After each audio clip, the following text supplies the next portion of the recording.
What's up, guys? Welcome back to the channel. This ring light is gonna be a little bit bright. I'm gonna grab our background here because it's pretty late out. It's super late actually. It's well past midnight. Buddies and I have been talking on a group chat server. Should we do without the glasses? Oh man, it's bright. Man, it's like past midnight and it's freaking bright. So it's gonna be a little squinty. We're going with the glasses. We're doing the glasses thing. Here's what happened. Donald Trump's place got raided by the FBI. FBI raids former president's house. Okay, so that's a headline, that's a thing, whatever. That's typically not a good sign for a global empire. And that's what people need to understand. I'm gonna put this on both channels so that, you'll see this video twice if you're subscribed to both channels. I've been talking about this or alluding to this for the last 1.5 to 2 years on the OnSiteTrav channel. I started Light Capital to give people a more of a tangible playbook on how to financially and economically benefit from the chaos that we're about to see. Tonight is significant, extremely significant, because like the Ukraine war, it puts another nail in the coffin of the US empire. This is what people don't understand. This is what we call normies, like these people that they're just normies, okay? The normies don't understand what is going on, and so therefore they're just tossed by waves after waves after waves, because they're not really sitting back like you to like think about these ideas, to listen to these ideas, to contemplate them, to discuss them with your friends, and then over on the Light Capital channel to capitalize on what's happening.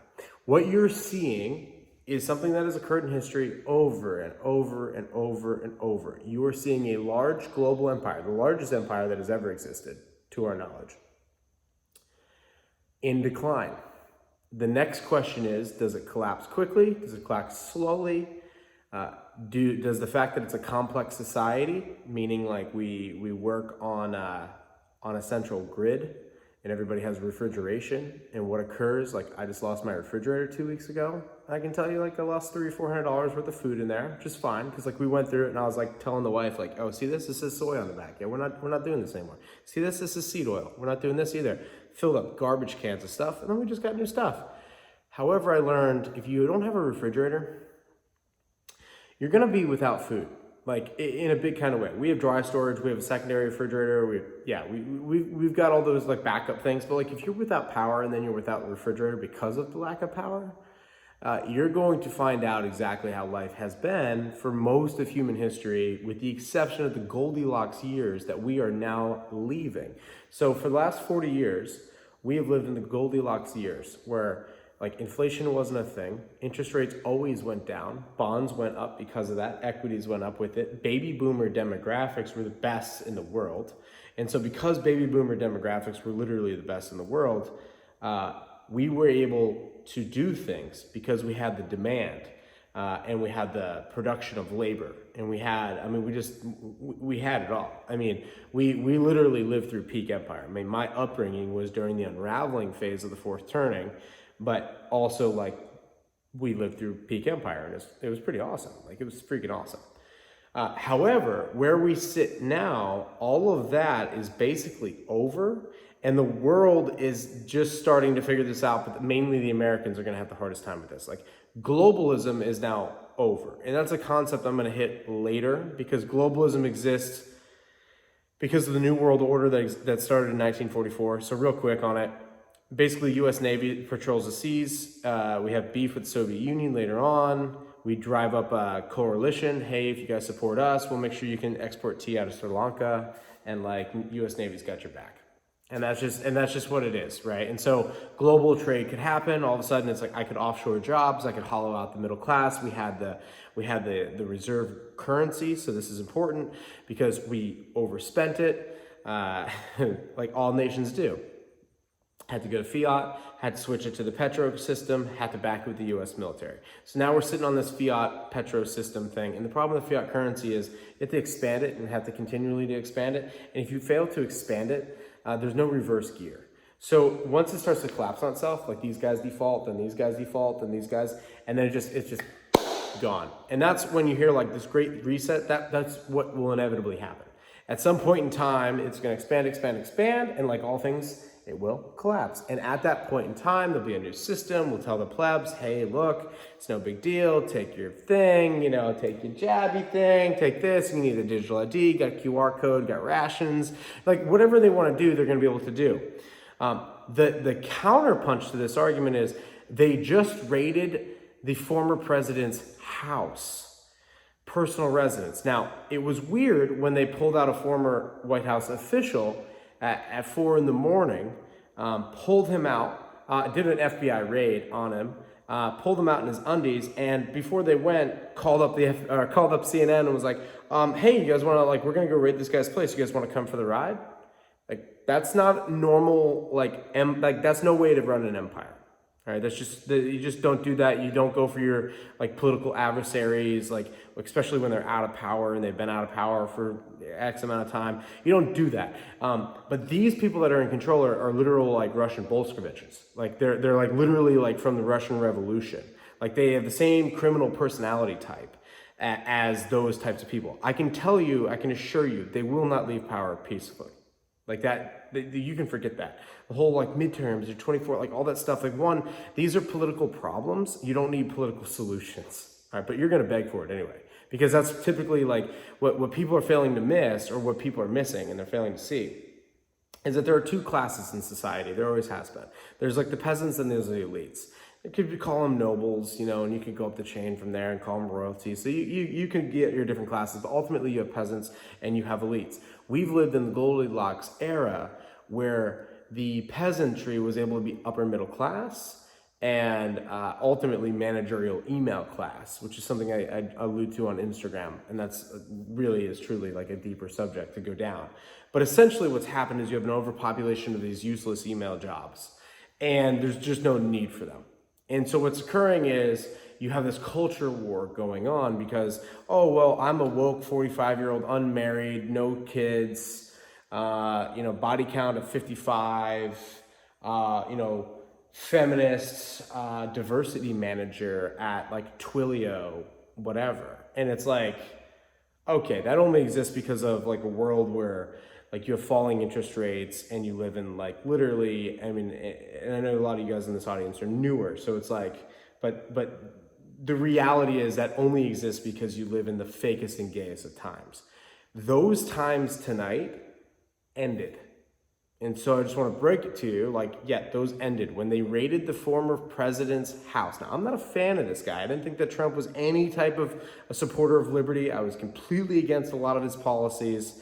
Like he clearly didn't understand how to wield the sword of power. He continually picked fights with his enemies. He continually like ousted his inner circle. The people that were in his inner circle were always backstabbing on writing tell-all books. It was just clearly like he didn't understand how to wield the sword of power. And that's why he wasn't the guy for the thing. And I've had videos on the OnSiteTrav channel talking about the guy for the thing, because it's more of a kulak conversation. It's more of a blue-collar conversation to the average American worker, like who is truly a kulak, small business owner, tradesman, that type of thing. What's important to understand is that world, when you enter into a regime where you're going to raid the personal residence of a former president, you see this in South American countries, but you always see this in countries that are pre-Civil War. And that's the thing that I don't think the Americans understand. The next phase of evolution in this cycle is more unraveling, and the speed will pick up, and then it's gonna pop off. And so the next move is you're gonna see guys like Ron DeSantis, which I don't really think is the guy for the thing. I have a couple of buddies who think that he's the guy for the thing. I'm not really a Ron DeSantis is the guy for the thing guy, because he also doesn't get it. Like, he's a perfect pawn. And I think that they will absolutely remove him. And by remove him, I mean like in a pine box. Like that when you're dealing with the gotta keep it YouTube friendly. The type of genome that is coming from these particular types, it's very Russian Revolution, Lenin type of folk. Like these types of people, these power hungry leeches, these parasitic class, like they are something else. I mean, they passed $400 billion today for an inflation bill to help inflation by printing more money. I mean, it's getting like, but that's the nature of a fiat currency. This is why I say, like, you need to have gold, you need to have silver. Anything that you want to protect yourself with, you need to have barterability, which is what silver really gives you. Gold is a store of value, like, for sure, but you need to have more than that. You need to have like food storage. You need to have community. You need like, ultimately it comes down to connections with other people. You are going to go through an epic event and it is going to totally suck. And my refrigerator being out and having to get a new one, like, that's going to be a minor story. And I put this out because maybe we're a year up, maybe not. We have congressmen in, my buddy's been hitting me all night with these things. We have congressmen right now in Florida that are calling for a secession movement. Like, this is what's going to happen. And then Texas will link up, you know, and like these, you're going to start to see this, and you're going to start to see this fast. And you're going to know you're getting really close when you see red states with budget surpluses starting to save in Bitcoin. And I say Bitcoin because Bitcoin is large enough to suck in the capital. Silver and gold try to move $50 million into it. Like, good luck. Andy tried. Like, at our broker at Miles Franklin, like, he attempted. Well, he did because Andy's the man. But like, it's hard to do. It's not like a thing to do. You want to go put $100 million into Bitcoin tonight? No big deal. And so that's what's going to occur at the state level, is that people are going to start to go, oh, well, we're just not going to use the US dollar anymore, you know, and that type of thing. And that's going to weaken the empire. And the empire is going to have to strike back, for the pun. It's going to have to go, no, we need to increase our strength. Remember the Iraq wars and all this stuff, and we got to keep it YouTube friendly because we can't really let you know what's going on. But it's pretty obvious. Like, it's very pretty obvious. But like when Gaddafi was like, oh, we're going to go to a gold-backed central currency, like over here in Africa. And our elite were like, no, you're not. That's funny. When Saddam Hussein was going to sell oil for euros, when the euro was kind of just starting to be a thing, we were like, no, you're not. We're going to Iraq, baby. Freedom, baby. America. We got to go kill 3,500 additional Americans for freedom, but really for the dollar. The U.S. will always defend the dollar because they have to. But this system is breaking down. It's like, which one is worse, right? Like the system doesn't break down. You move into a digital currency where you have QR codes, and the material condition of the society continues to dwindle. There's no getting around that. A lot of people haven't seen this yet. You reference this video and you're like, oh yeah, the material condition is breaking down. And that's okay. Like that's what happens towards the end of these regimes. However, that will cause class warfare, and that's what's occurring. And so what you're seeing is inner elite fighting. In the 90s, you would have never seen the Bushes and the Clintons do this because it's the same team. You had never seen, the Bushes and the Clintons before that. So it's before, after. It's kind of funny how, like, you have Bushes, then you have Clintons. Actually, you have Bushes with Reagan. So you got Bushes, Clintons, Bushes, Obamas, which are basically Clintons, and then Biden's, which are Obamas, right? Like they're the same group. You put Trump in there, and he kind of is part of their elite, but he separated himself and went like nationalist, populist type of thing, and really stirred them up. This is going to continue to churn, and it will likely lead to a hot event. I say all the time on Instagram, we are still in the culture war for ideas. I said that all the way up until yesterday, and some pretty raw Instagram footage, pretty freaking raw. Today, I would say that's over. Like, I would say, like, when the FBI raids the former president's residence, and then when they raid previous to that former officials and pull them out in their underwear in the middle of the night, and call CNN on the way and be like, hey, meet us over there. You've already gone down a path that you cannot politically get back to a decency. The way that you get back to a decency is you throw down, there's a winner, and then at the end of that, you're tired of that, and you're like, okay, let's make things new. bygones be bygones, and you start to build railroads, or you start to build new things. But at this point in time, you've got your elites running over to Taiwan just to stick the finger in China's eye. I don't know why, but it's just, that's what they want to do. And then within the same 72-hour window, you have them doing, you have them raiding the former president's residence in a state that is clearly is probably the easiest state to break off from the Union. And now you have congressmen in that state saying we should secede, basically, which is something I've been saying for a long time, a very long time. But now you have congressmen saying it. It gives it a different thing. And they're talking about banning 3-letter agencies from the state. So, and you've already have this state. I have videos on the OnSiteTrav channel about this state rising, building its own military that answers to the governor. And so now you have people forming new power structures. And so as these new power structures are forming, they're going to challenge old power structures, and we're going to see winners and losers. It's really important that you pay attention to what's going on and that you do things. You don't just get fear struck and you're like, oh my gosh, the U.S. is headed towards a civil war. The U.S. is headed towards a civil war. There's no sugarcoating this. If you're a young single male and you have no responsibilities here, there's really no reason for you to hang out. There's no reason to go fight for the big gay, fake and gay empire. Yes, let's go promote whatever around the world, whatever it is that this country stands. There's no really reason for it, right? You're just going to get caught up in the middle of something. If you're a family guy and it's hard to uproot everybody and take them somewhere else, then it's okay, well, you have to make a generational decision. Is it worth it for my kids, my grandkids? What type of place do we want to be? And unfortunately, with these type of events, you're not really able to stay on the sidelines in these things. And I've studied these intently, for years. And a lot of you guys on the Instagram know, I put a lot of effort into understanding these cycles and these patterns. When you get to this spot, there's really no coming back from this.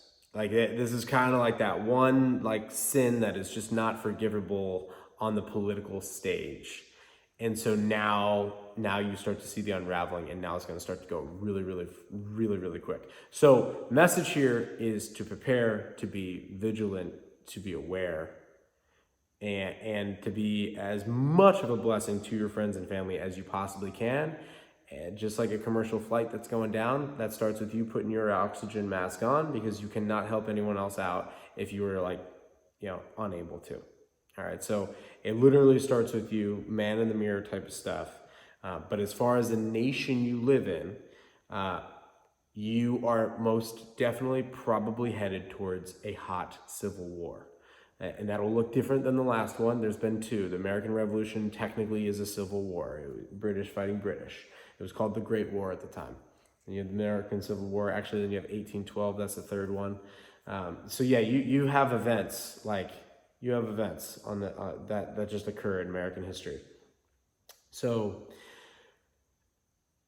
yeah, we're here now, and we're basically here now, and it's really upsetting for me, because it's I've been fighting for the ideas since I worked for Charles Koch in 2011. That's what we were doing. We're fighting for the ideas of freedom and liberty. But it was clear then to me that we were going to lose. And tonight, 11 years later, literally basically to the day, it's basically to the day. I will mark this day as that's the day where I realized that the ideas weren't going to win. I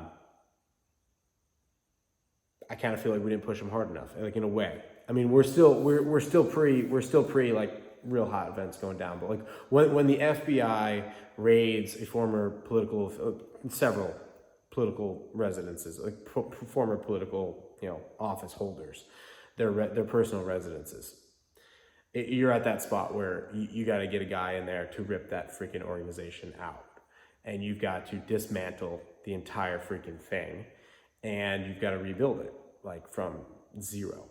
You've got to pull everything apart, and that's what the nation is about to go towards. So a little bit longer of a video. I felt like it was timely, felt like it needed to happen. I'll post this on both channels. Appreciate you guys being here. Let me know your thoughts down in the comments and below, and watch for those glowies. Watch for the glowies because they're going to be everywhere. Love you guys. Peace.